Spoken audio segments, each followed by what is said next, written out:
All right, guys, welcome to Fit Veteran Podcast number 3. Today I wanted to give you guys a little bit more tactical stuff. First episode was really based off of my story, giving you guys an introduction into why I do what I do. Second one was more mindset, motivation, talking about basically staying in your comfort zone. So if you haven't listened to those, go back, make sure you're listening to those as well.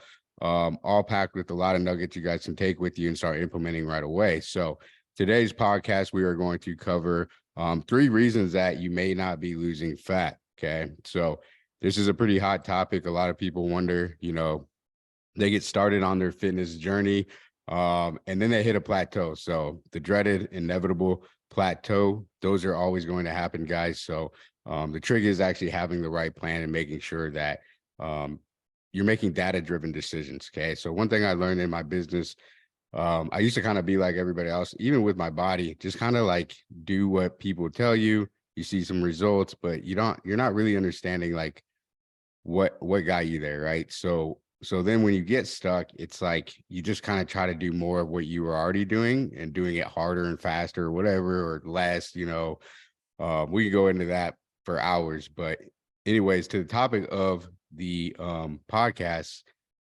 3 things that you may not be doing, 3 reasons that you are actually, stuck or just not losing fat. So first reason is going to be you're not actually in a calorie deficit. Okay. So a lot of times we'll see people go on these diets, or just, it's really more of like I eat pretty clean, right? Or I eat pretty healthy. I get that a lot from people that I talk to. They'll come in, they'll say, hey man, I really don't understand. I work out 3 times a week, I eat pretty healthy. And they could, right? And a lot of times when we do eat pretty healthy, it's kind of like how we work, right? So we work a 9 to 5, we work in Monday through Friday. Um, technically Monday through Thursday for a lot of us, because we kind of check out Friday, right? Unfortunately for our employers, or anybody. So, and that's what's going on with our fitness journey. So, if you think about it, a lot of times you'll eat clean, you'll eat the chicken, broccoli, rice throughout the week, you'll meal prep. And here's another downside of meal prepping sometimes is people meal prep enough to get them through the week, but don't think about the weekend. So when the weekend comes, not only is it harder to make the right decision because you got things you want to do, you want to go out, all that stuff, but you also ran out of the healthy food that you cooked, right? So we actually recommend meal prepping a couple times a week. So if you meal prep on Sunday, which is pretty typical, you're looking at, meal prepping through Wednesday, and then Thursday you go ahead and meal prep through the rest of the week, right? And that sounds like it's going to be a lot more work, and it is.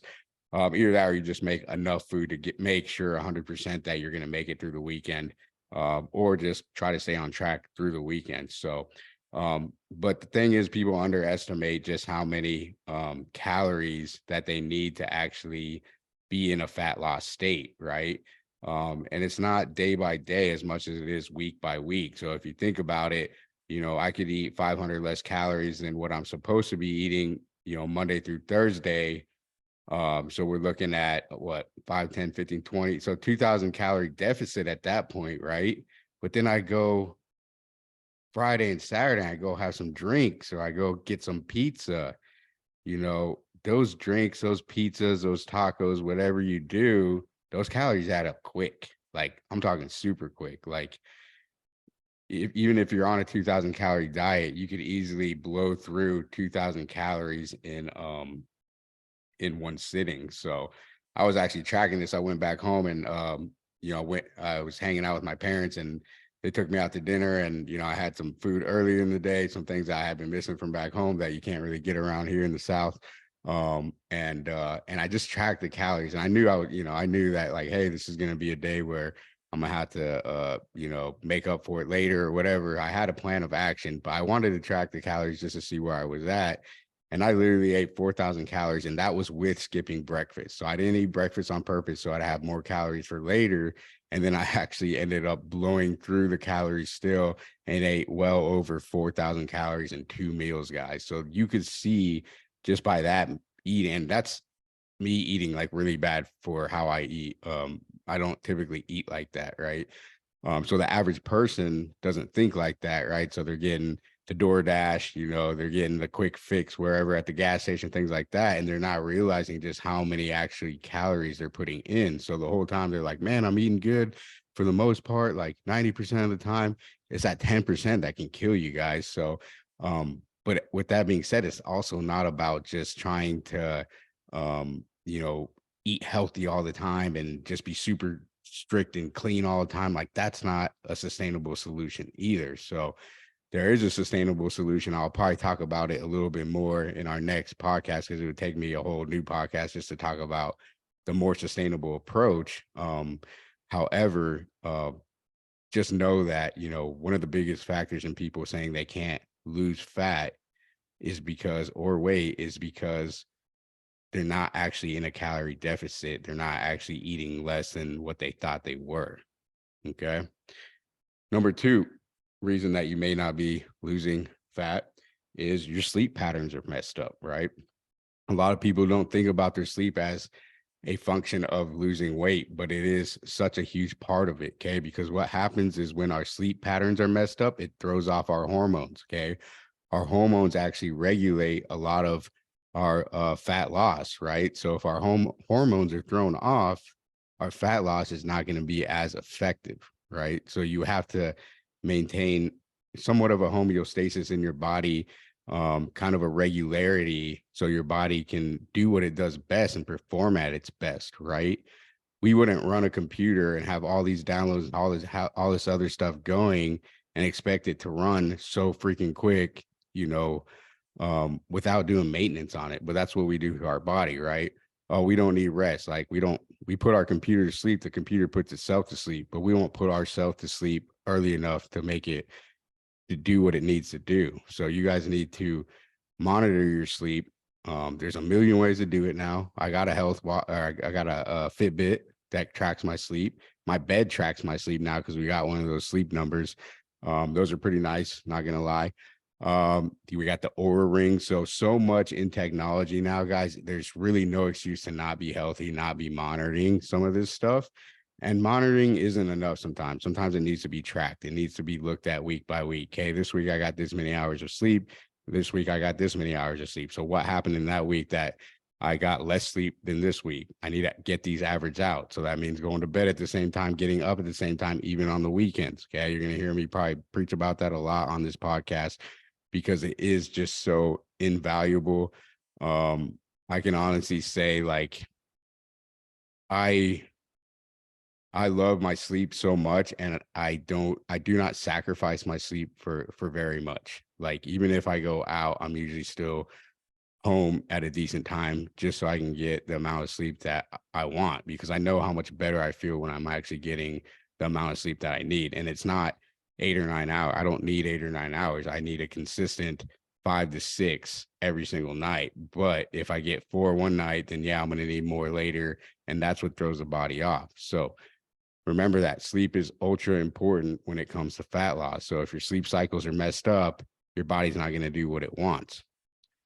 So that's the second thing. The third thing and final point in the reason you may not be dropping fat like you want is you're actually not being active enough. Okay. So there's this thing called NEAT.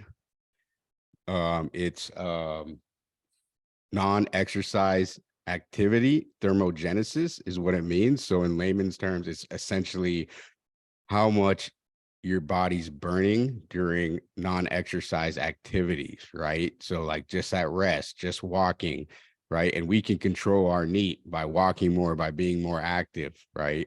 It doesn't mean do more workouts. It just means be more active in general. Okay. And when we can control our NEAT, we're able to predictably drop fat because we know, okay, I was only getting about 6,000 steps per day. I need to drop X amount of pounds. I'm going to up my steps to 8,000 steps per day. And by next week, I should be down a pound based off of this NEAT or non-exercise activity thermogenesis. Okay. Now, is that always perfect? No. But the point is to get more active. Okay. park further away. I see so many people trying to get as close as they can in the parking lot, no matter where it's at. I actually take pride in parking pretty decently far away, even when I have kids, and it's harder with kids. I get it. Take the stairs. I pride myself in taking the stairs. Like, you'll see people just waiting, literally waiting. It feels like 2, 3, 4, 5 minutes to an elevator to go up one floor, 2 floors. And it's like, dude, I can walk faster than that, right? Um, Taking the car, like, my wife was a big culprit of this, and I always gave her crap for it. She doesn't do it much anymore. She's actually a lot more mindful of like being active. So like, let's say you're at the grocery store and you need something, across the street, or even in another parking lot, like adjacent to it. Instead of getting in the car and finding a new parking lot, just walk your ass over to that other place and then walk back. It actually feels really good to do that, right? And not a lot of people think like that anymore. So if you can get yourself in the mindset of just always being active, every time I eat a meal, the first thing I'm doing is getting up and walking, whether it's putting away the food, maybe taking a little lap around the pool. Maybe it's just walking down the block, just moving. Okay. Because I like to move a little bit after I put that food into my system to keep that digestive system flowing. So, make sure you're being active enough, get that step tracker. I'm really surprised in today's society how many people don't have a step tracker, because it could be such a great aid for you in your fat loss process. So if you can watch it and hit a goal every single day, even if it's just, maybe you sit at a desk all day and you only get 2,000 steps a day, so get 3,000, right? And once you do that, you're going to figure out a way to get 4,000, and just keep upping it. Um, and setting new goals. There's no reason that anybody can't start right there. And that's honestly where I recommend to start. Like, if you're not gonna go get a coach or a trainer, or go to the gym, just start with walking more. Like, you'll be surprised what a little walking will do. I've had clients drop, man, 30, 40, 50 pounds just solely off walking and changing their nutrition slightly, right? So those are the top 3 things I see when it comes to fat loss plateaus. Those are the things you want to look at. So I'm curious, though, if you guys are, stuck in a plateau, what are you doing to get out of it? Let me know, and we will see you on the next one.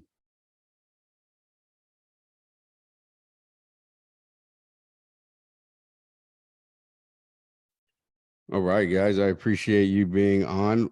We are all wrapped up. That was a nice, short, sweet one for you. So hopefully, you guys got a lot out of that. If you have questions, drop them now. I'm going to go through the comments one time, and then I am going to pop off and put my kids to bed. So let's see here. Comments on Instagram.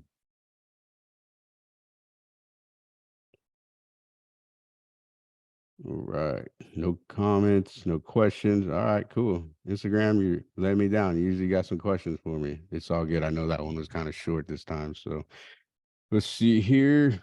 We got Facebook. Facebook. You guys got any comments for me? All right, Nicole Gardner, live. Miss you guys. Miss you too, Nicole. Nicole was our general manager at my gym locations back when I had a couple gyms. She's a freaking rock star, and we miss everybody at the gyms. So um go through one more time. All right. Nothing. Okay, cool. Well, if you guys got questions later, save them, pop on next time, message me, maybe I'll answer them live on here. So, appreciate all your support, guys, and we will see you on the next one.